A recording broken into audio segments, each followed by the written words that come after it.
લાલા દર વર્ષે આપણે ઇન્દ્રનો યજ્ઞ કરીએ છીએ.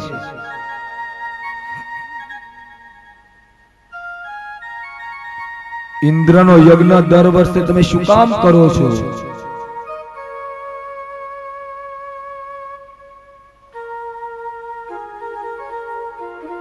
નંદ બાબાએ કીધું કે લાલા ઇન્દ્ર વરસાદ વરસાવે, વરસાદ વરસે તો અન્ન પાકે, અન્ન પાકે તો આપણે ભોજન લઈ શકીએ. જોજો મારા બાપ, આ નાના એવા બાળકે સમાજમાં ક્રાંતિ લાવ્યા છે. ભગવાન ભગવાને ઉભા થઈને કીધું બાબા આજથી ઇન્દ્રનો યજ્ઞ નહીં થાય. કેમ? તમે એમ કહો છો ઇન્દ્ર વરસાદ વરસાવે, વરસાદ વરસે તો અન્ન પાકે, અન્ન પાકે તો બધા ખાઈએ. નહીં બાબા, યજ્ઞ કરવો હોય ને બાબા, ગિરિરાજ ગોવર્ધન નો કરો. યજ્ઞ કરવો હોય તો આ દેશની ગાયોનો કરો, યજ્ઞ કરવો હોય તો આ દેશના બ્રાહ્મણોનો કરો. ગિરિરાજ ગોવર્ધન એટલે પ્રકૃતિની પૂજા. ને મારા બાપ આપણને કોણ બચાવે છે? આ પ્રકૃતિ બચાવે છે.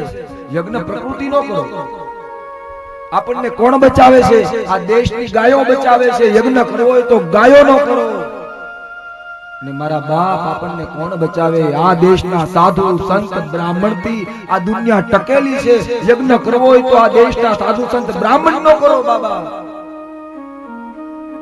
બાબા કોઈ કોઈને સુખ નથી આપતું, કોઈ કોઈને દુઃખ નથી આપતું. બાલકૃષ્ણ જે પરમાત્મા ક્રાંતિ લાવ્યા એના શબ્દ તો જો સાહેબ, સુખસ્ય દુઃખસ્ય ન કોપી દાતા. તમે કોને કે ઇન્દ્ર આપણને સુખ આપે છે? ખોટી વાત. સુખ અને દુઃખ આનો કોઈ દાતા નથી મારા બાપ. નિજ કૃત કર્મ ભોગ સબ ભ્રાતા. રામચરિત માનસમાં ભગવાન લક્ષ્મણ ને પરમાત્મા મર્યાદા પુરુષોત્તમ રામ કહે કે હે લક્ષ્મણ, કાવું ન કોવું સુખ કર દાતા. કાહું ન કોઈ સુખ દુઃખ કર દાતા. કૃત કર્મ ભોગ સબ ભ્રાતા. કૃત કર્મ ભોગ સબ ભ્રાતા. કોઈ આપણને સુખ નથી આપતું, કોઈ આપણને દુઃખ નથી આપતું. માણસ પોતાના કર્મથી જ સુખી થાય, માણસ પોતાના કર્મથી દુઃખી થાય છે. બાબા યજ્ઞ કરવો હોય તો ગિરિરાજ ગોવર્ધન નો કરો. યજ્ઞ કરવો હોય તો દેશની ગાયો. મારા બાપ ગાયોને મરતી બચાવજો. હા, ગાય છે ને એમાં 33 કરોડ દેવતાઓનો વાસ છે. અને ગાય છે ને એ વિશ્વની માતા છે. ગાવો વિશ્વસ્ય માતર.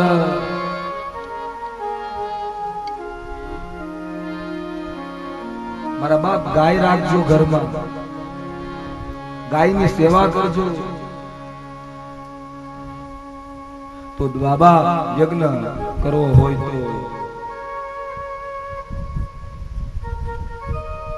યજ્ઞ કરવો હોય તો બ્રાહ્મણો નો કરો. બાલકૃષ્ણએ કીધું તો નંદ બાબા એમ કીધું લાલા આ યજ્ઞ કઈ રીતે થાય? ગિરિરાજ ગોવર્ધન નો, ગાયો નો, બ્રાહ્મણો નો. ભગવાને કીધું બાબા સીધી વાત, સારી સારી વાનગી બનાવી ને આપણે બ્રાહ્મણોને બોલાવી ગિરિરાજ ગોવર્ધન ને અર્પણ કર્યું. ગિરિરાજ પર્વત પાસે આપણે યજ્ઞ કરીએ, બ્રાહ્મણોને બોલાવીએ, ગાયોને શણગારીએ ને આપણે ધરેલો પ્રસાદ બ્રાહ્મણોને ને ગાયોને ખવડાવ્યું, એનું નામ યજ્ઞ.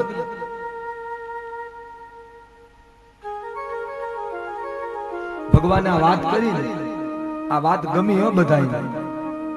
બધાએ વિચાર કર્યો કે ઇન્દ્રનો યજ્ઞ હવે આપણે કરવાનો નહીં. હવે લાલો કહે ને એમ આવતીકાલે આપણે ગિરિરાજ ગોવર્ધનનો યજ્ઞ કરવાનો છે.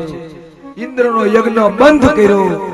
આ બાજુ બધાએ પોતપોતાના ઘરે નવી નવી વાનગી બનાવવા લાગ્યા. લાલાના કહેવા પ્રમાણે બધી વસ્તુની તૈયારી કરી. કોઈ મીઠાઈ બનાવી, કોઈ પકવાન બનાવ્યા. ગોકુળની ગાયો શણગારવામાં આવી, વ્રજની ગાયો શણગારવામાં આવી. બધા રસો પદાર્થો ભરી ભરી અને બળદ ગાડામાં નાખી ગોવાળિયાઓ ગોપીઓ નવા નવા વસ્ત્ર પહેરી મીઠાઈ આદિ પ્રસાદનો સામાન લઈ મંગલ ગીત ગાતા ગાતા ગોવર્ધન તરફ આવ્યા. ગાયોને સારું ખાવાનું આપ્યું. આજે વાછરડાના ગળામાં રવ એટલે ઘંટડી બાંધવામાં આવી. આજ એક નાનો એવો બાળક સમાજમાં જે ક્રાંતિ લાવ્યો છે બાપ, એ માટે જ કહું છું કે શ્રીમદ ભાગવત છે ને એ વ્યક્તિને શાંતિ અને સમાજને ક્રાંતિ આપનારો ગ્રંથ છે. આ સાંભળવાથી તમારા સમાજમાં ક્રાંતિ ચોક્કસ આવે બાપ. અરે સમાજમાં નહીં, શ્રીમદ ભાગવત સાંભળવાથી દેશમાં ક્રાંતિ આવે, રાષ્ટ્રમાં ક્રાંતિ આવે.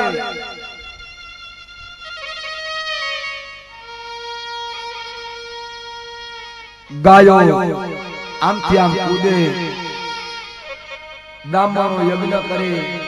ગિરિરાજ ગોવર્ધનની પાસે આવ્યા. બ્રાહ્મણો વેદ ઘોષ કરે, ગિરિરાજની પૂજા કરી. પર્વતની ગિરિરાજની આગળ અન્નકૂટ ધરાવવામાં આવ્યો. જેટલા પ્રકારના સામગ્રી જે લઈ ગયા હતા ને એ ગિરિરાજ ગોવર્ધનની આગળ ધરાવવામાં આવી. કારતક સુદ એકમ 9 વર્ષ અત્યારે આપણે જે ઉજવીએ એ દિવસે ગિરિરાજ ગોવર્ધનની આગળ બધી વસ્તુ ધરાવવામાં આવી. બ્રાહ્મણોએ ગોવર્ધનને જમાડ્યા.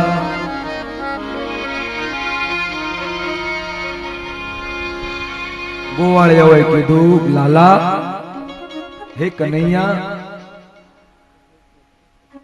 આ ગોવર્ધન ખાશે તો ખરા ને આપણી આ બધી વસ્તુ એની આગળ મૂકી. કાનાઈ પર્વત છે, ખાશે તો ખરા ને. ભગવાને કીધું કે હે સખાઓ, આને તમે પર્વતના રૂપે જોહો ને તો આ નહીં ખાય. આને તમે સાક્ષાત ગિરિરાજ ભગવાનના રૂપે જોહો ને તો તમારો પ્રસાદ ભગવાન આવી અને સ્વીકારશે.